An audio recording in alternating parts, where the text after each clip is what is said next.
Well, thank you all for staying to the end of what I think has been an outstanding summit, and it's my honor to introduce the afternoon keynote, who is Dr. Kristen Brown.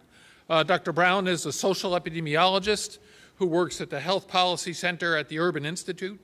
The focus of her work is on social determinants of health, such as public policy, psychosocial stress exposure, neighborhood environment, impact, and their impact on the biology that contributes to racial health disparities. This is an exciting area of research, and as we connect psychosocial issues to the biology, it's been given the name of psychoneuroendocrinology. Before joining the Urban Institute, Dr. Brown worked at the National Human Genome Research Institute at the NIH and in the Department of Epidemiology at Emory University. She has her undergraduate degree from Rutgers, as well as a master's degree in human genetics and a Ph.D. in epidemiologic science from the University of Michigan. And the title of her presentation, which ties together much of what we heard today, is It's a Small World After All, Transdisciplinary Approaches for Addressing Racial Health Inequities in the Precision Medicine Era. So Dr. Brown, welcome.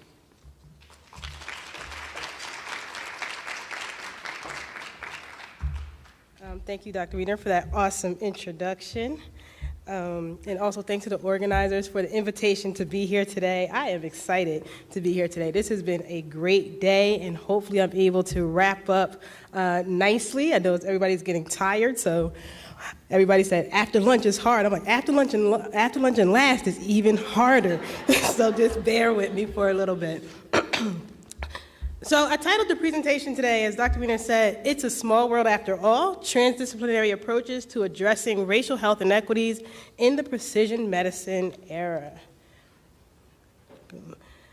So in 2015, then President Barack Obama, along with then NIH Director Francis Scott Collins, ushered in the precision medicine era of research. And in a State of the Union address that year, President Obama said, "Tonight, I'm launching a new precision medicine initiative to bring us closer to curing diseases like cancer and diabetes, and to give us all access to the personalized information we need to keep ourselves and our families healthier." And it's not that these ideas didn't exist before, but it started to come to the forefront of our conversation, the forefront of our research dollars, that this is what we're going to go after, is precision medicine.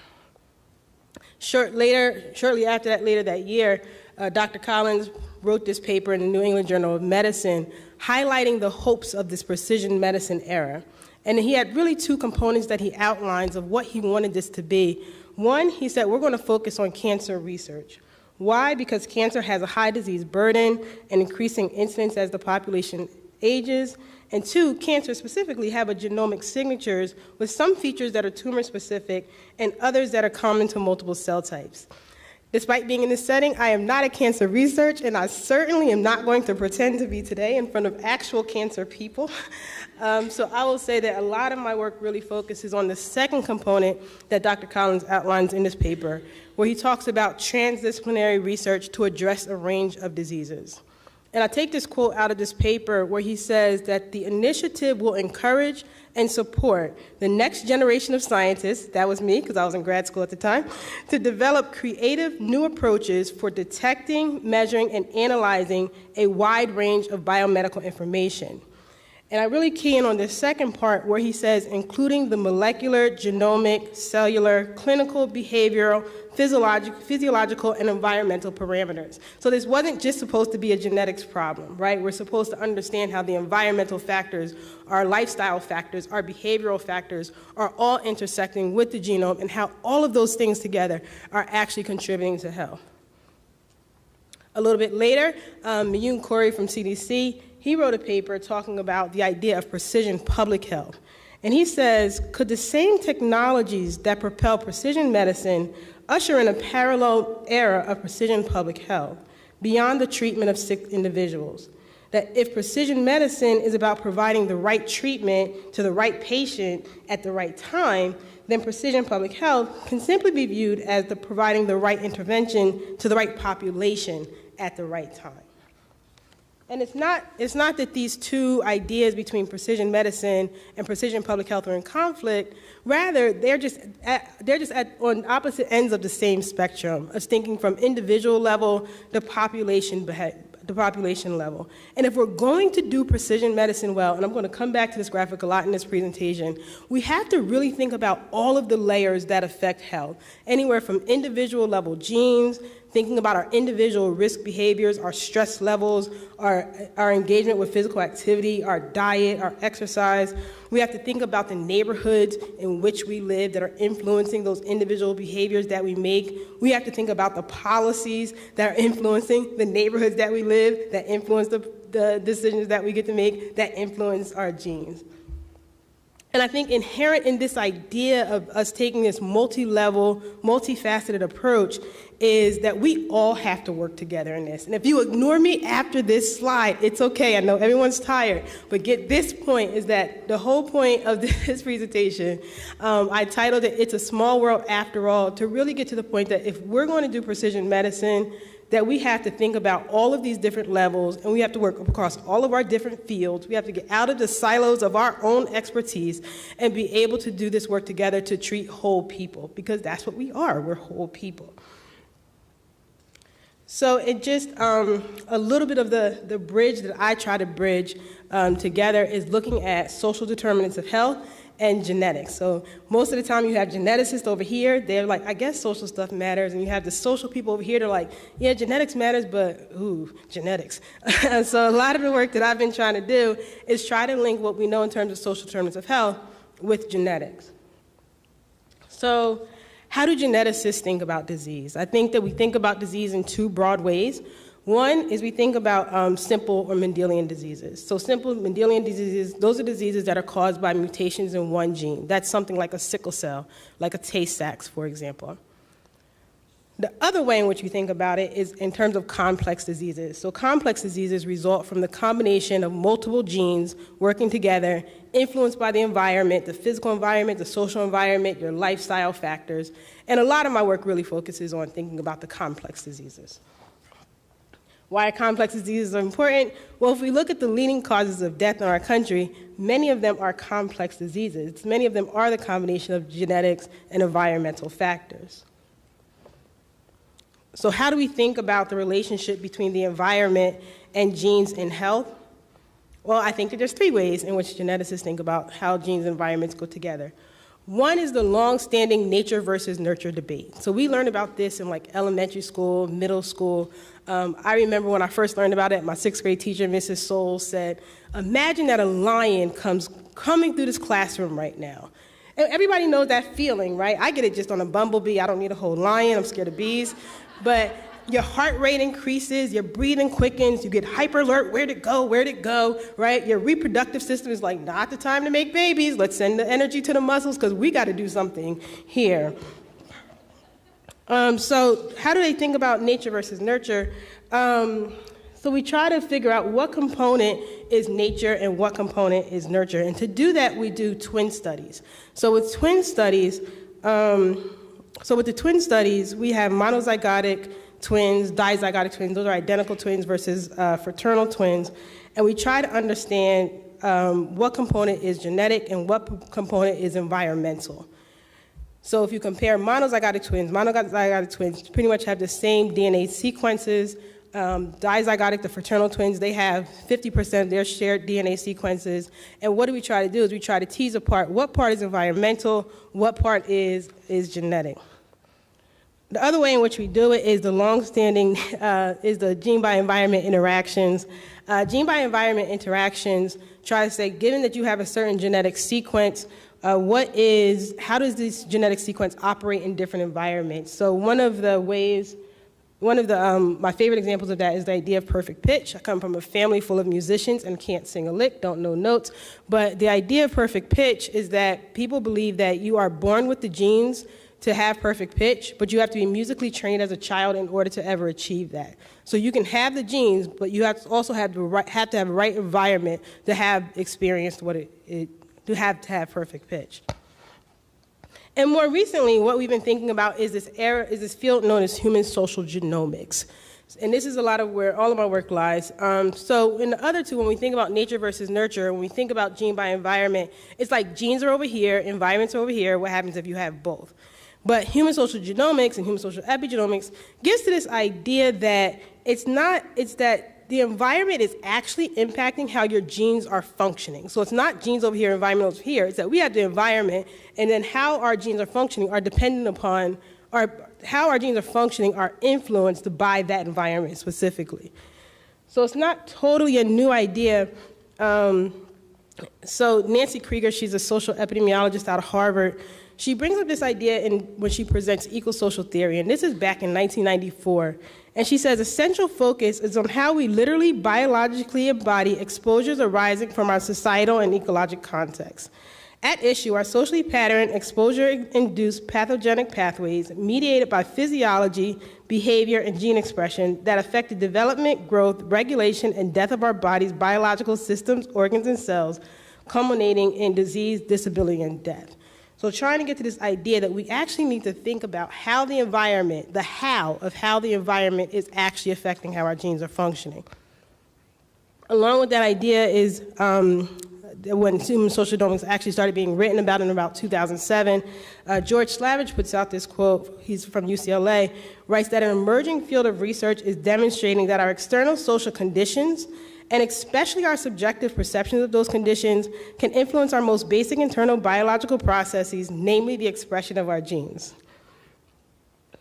So one of the early studies in human social genomics was a study by Steve Cole out of UCLA, and he was studying the idea of loneliness. So he had people who filled out a survey that said that they were lonely in their survey and looked across the genome to try to see, is there differential expression patterns by people who said they were lonely versus people who said that they weren't lonely. And he considered loneliness to be a 30% difference in gene expression.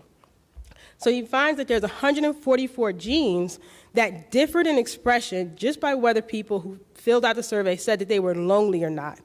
So he says, okay, well, what do these 144 genes mean? And when he did the bioinformatic analysis on it, he realized that there was a difference in immune system-related genes that were connected to a person's loneliness. And this is a survey of loneliness. So it was really groundbreaking, really exciting research. What do we do as researchers when a researcher does something really exciting? We try to do it with our own favorite exposure of interest. So that's what happened. So then people did it on grief. People looked at socioeconomic status. People looked at caregiving stress. And what happened is they found a conserved transcriptional response to adversity. They found the same pattern looking across all of these different exposures, categorized by an upregulation of pro-inflammatory genes, a downregulation of type 1 interferon genes, and a downregulation of antibody synthesis genes. So overall, looking across these different exposures, they're finding changes in our immune system due to adverse social exposures.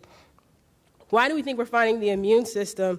Well, it's because one is just practical. It's a lot easier to get blood samples to do your surveys than like brain tissue. So you're doing the studies on white blood cells, so it makes sense that you're going to see something in white blood cells. But two, it's also, again, the activation of our body's fight or flight response.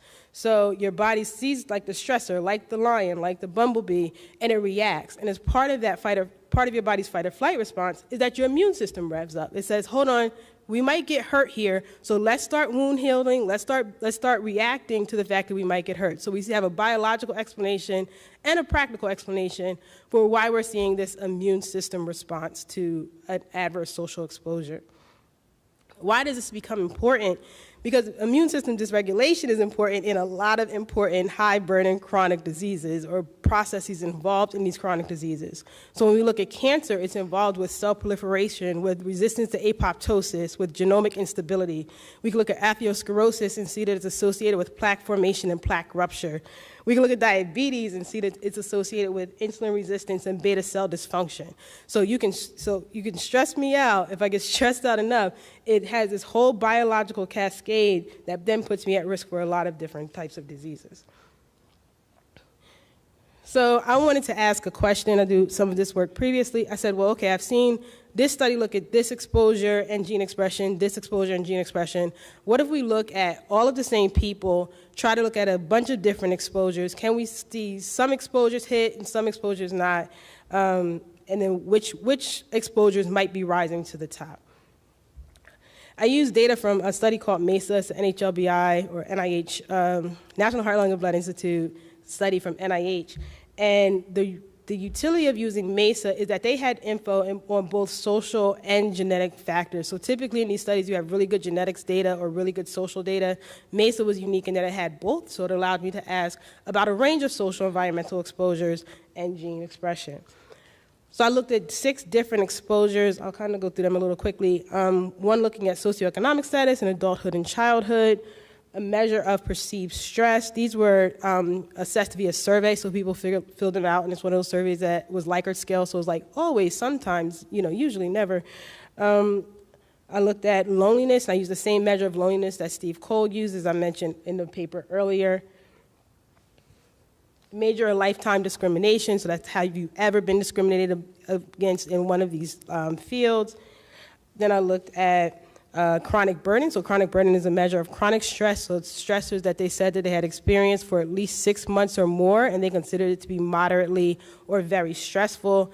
And then lastly, to throw in something positive, I looked at social support to try to see if social support as a positive exposure would have an influence. I looked at 4 biological processes: chronic inflammation, inflammatory response, regulation of the inflammatory response, and the immune response.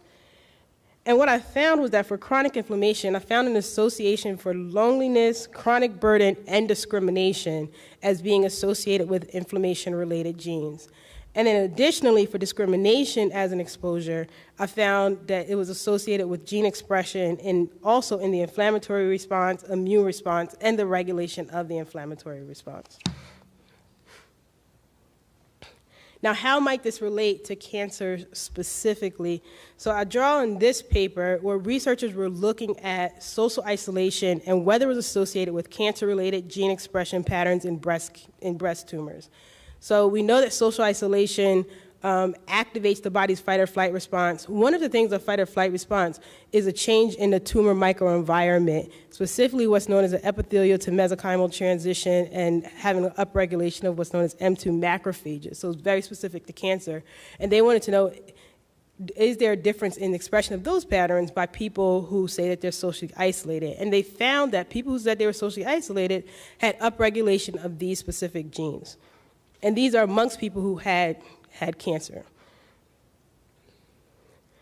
And then on a positive, I guess, a potential intervention, these other researchers, they wanted to know if an increase in mindfulness-related well-being can affect CTRA, conserved transcriptional response to adversity, gene expression in breast cancer survivors. So they actually tried to do a 6-week intervention to try to see if a mindfulness intervention increased well-being.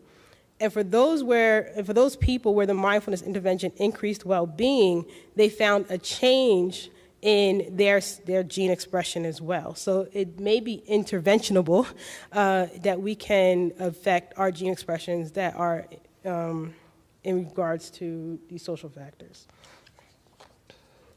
And then there's the question of can epigenetics play a role? So, typically we used to think about genes as on-off switches, that you were born with the variant, you had the variant throughout your whole life, and that was just it. More recently, we're starting to investigate this idea of epigenetic modifications, and essentially they're things on your genes that are kind of like dimmer switches, and they can be environmentally influenced and control how much or how little of a gene that you start to make. So that's just a picture of kind of what they look like. So I've worked on this paper, I was co-author on this paper that asks, is smoking associated with DNA methylation in African Americans? So this was in a study called Intergen, it's a study of African American women in Connecticut, and then reproduced in a study called Genoa, which we also used African Americans. And we wanted to know if smoking is associated with DNA methylation. So this is known as a Manhattan plot. Essentially, if there is a dot above that line, that means that the association is statistically significant. And what we found is that there were 26 methylation sites for where we could find an association between smoking with the methylation site. So we're starting to uncover the how. So we know smoking is associated with cancer, but we're starting to try to get to the biological mechanism whereby this might be working. And of the 26 methylation sites that we found, we mapped them on and found that there were 6 6 of the associated genes were cancer-related genes. So we can start to say, okay, we know smoking is cancer. We know smoking is actually affecting the expression of these genes, and the expression of these genes are how we're starting to see cancer. Before I joined this lab group, they asked a question that I also thought was interesting, so I wish I got there a little bit sooner. But they said, is racial discrimination associated with DNA methylation in this same group? Same Manhattan plot, same kind of Manhattan plot idea. Above the red line means that it was statistically significant. And they found that there were 9 places, 9 methylation sites, where they found that racial discrimination, being exposed to racial discrimination, was associated with DNA methylation. So again, whereas like my other study said that, okay, we see that DNA, we know that discrimination is associated with health and disease, we're starting to see it how. We're starting to see this actually affecting the expression of our genes. So if we take a step up, I was trying to bridge between genes and our environmental exposures, but we know it's not just our environmental exposures that matter. So if I draw back again on this diagram, is that we need to actually take a step up and then look at, well, what happens by neighborhood level factors. So one of the leaders in studying neighborhoods and especially racial inequities is David Williams from Harvard. And he argues that racial residential segregation is a fundamental cause of racial health inequities. So let me just talk about it like this way. So a fundamental cause involves access to resources that helps people avoid disease and their negative consequences. So for example, so what he's saying is that if you geographically separate people by race, allocate resources to one neighborhood differentially from the other neighborhood, that's the fundamental reason that we see the racial health inequities that populate every single study of racial health inequity that we ever talk about. And in general, these flexible resources are things like access to healthy foods, opportunities for physical activity, it's medical care, different types of treatments and screening, quality of education, and things like that. So this, I'm highlighting a review article that looks specifically at neighborhood segregation and cancer racial health disparities. And they say that segregation contributed significantly to cancer and racial cancer disparities in 70% of analyses. So they looked across 17 different studies, created a summary of those 17 different studies, and said that even after controlling for socioeconomic status and health insurance, that segregation was a leading reason why we see disparities. And residing in a segregated neighborhood was associated with higher odds of late-stage diagnosis of breast and lung cancers, mortality rates, and lower survival rates from breast and lung cancers, as well as higher cumulative cancer risk associated with exposure to ambient air toxins.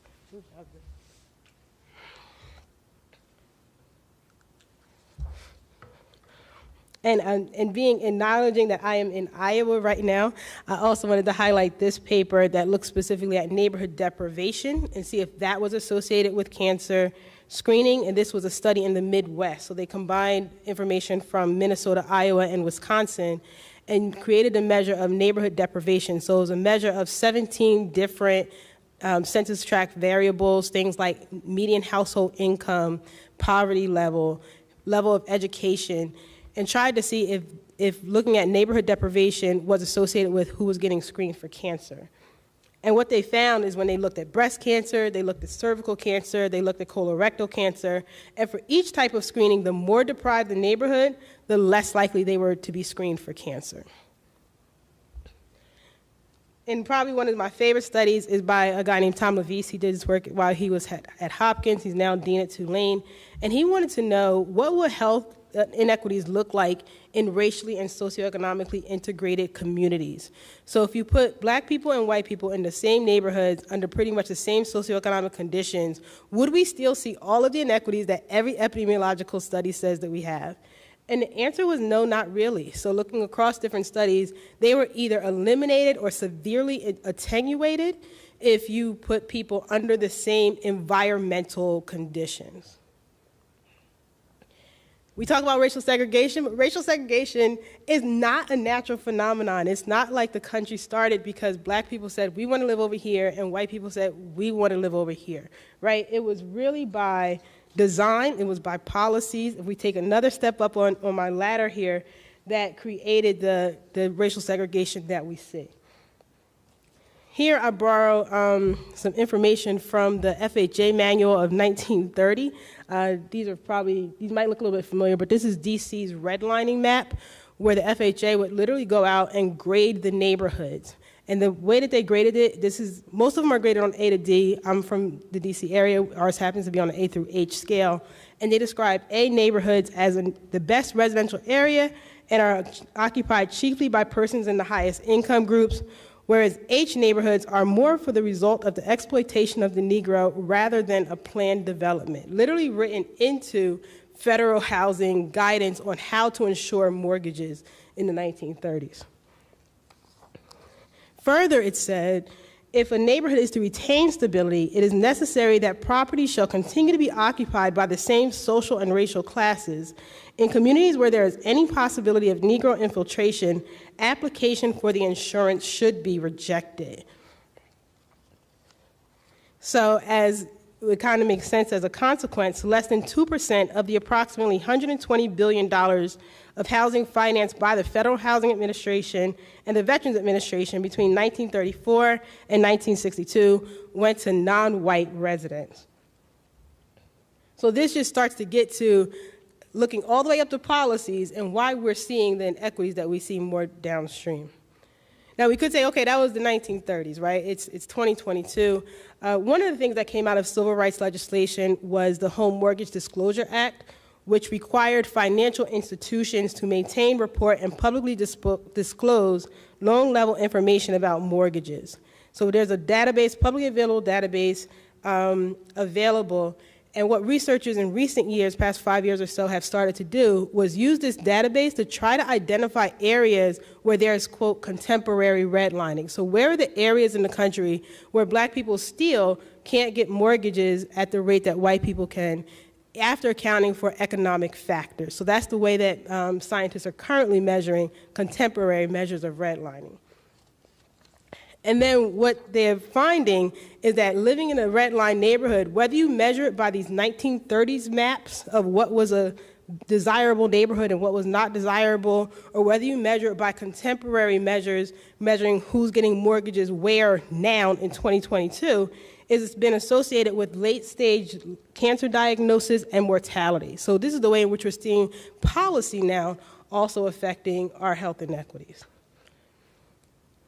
So if I think about everything that I said today, it's really been to drive home the point that we need to think about health at multiple levels, that we could think about it at genes, we need to think about it at our individual level stressors, we have neighborhood level factors that we know that are contributing to it, we have policy level factors that we know that are contributing to it, and that if we're ever really going to get to precision health, precision medicine, that really we have to think about it at all of these levels. We have to work together. We have to be dually trained and think about the bigger picture at all times. So what's just one small way that we can do this? You know, like many epidemiologists, when COVID hit, I turned my work a little bit towards doing COVID-related work. And one of the activities that I'm involved in now is known as a learning community. So essentially what we try to do, or we try to understand that trying to get people vaccinated was not really just about the individual person's decision, that it was really about the environment and the culture in which they lived, and we needed some sort of concerted response that wasn't just a one-on-one conversation, but that got to people or efforts at the community level, at the local level, at the state level, at the national level, and we needed everybody working together to try to distribute this healthcare resource. So we have partners from national organizations, we have partners at pharmacists, we have community-based organizations, and everybody working together for this one thing. And what we do in the learning community is that we have a virtual community where people in California, people in Michigan, people across the nation, it's about 500 organizations that we link together so that we can try to get them information correctly, that we have a members-only website so that they can interact with each other. So if I want to say who else is studying Hispanics in New Mexico, I can find somebody else in the directory who is also studying that. We have communities of practice groups to say, if you focus on this population, let's link you with others who focus on this population. Thinking the idea that we're just better together, right? Some organizations have 3 people running the show, some people have 10, but if we can use our strengths together, if we can share our resources, that we'd be better at all of this. And I say that to say, I know that's completely about vaccines, but I think that structure is applicable to any kind of disease that we go after. So can we do this with cancer? Can we link together our physicians and our researchers and link them with the on-the-ground community health workers? Can we link them with our urban planners who are designing the neighborhoods in which we live? Can we link them with our policymakers? And can we use that kind of structure to collaborate and work together? And my hope is that we can do that, and that would be a successful approach to addressing cancer, addressing cardiovascular disease, addressing diabetes, addressing them all together and just improving overall health. And thank you so much for your attention. Thank you for hanging out this late, and I'm glad to take any questions. That was fantastic. Thank you. Questions or comments?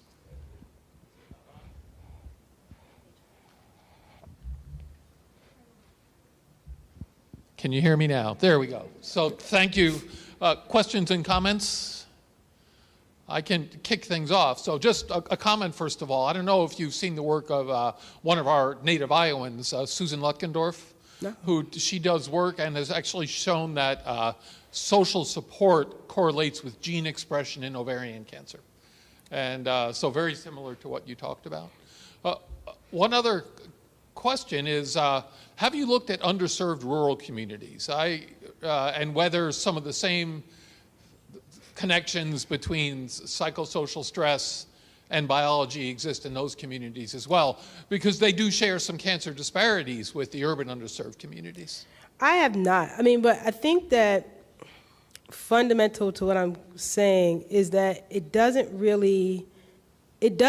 matter, right? Because we're all humans and it's a subjective perception of our stressors, of what stresses us out. And if I have a stressor, whether I'm black, blue, white, or purple, that's activating my body's fight or flight response, I would expect to see that kind of biological response. Where it differs in our society at the social factor is who's exposed to what, and that differs by who gets stressed out in the first place. So I think at that level we have to think about it, like who's getting that stressor, but I think once that stressor happens, we're human, right? Like we're human. Mary has a question. I'll jog.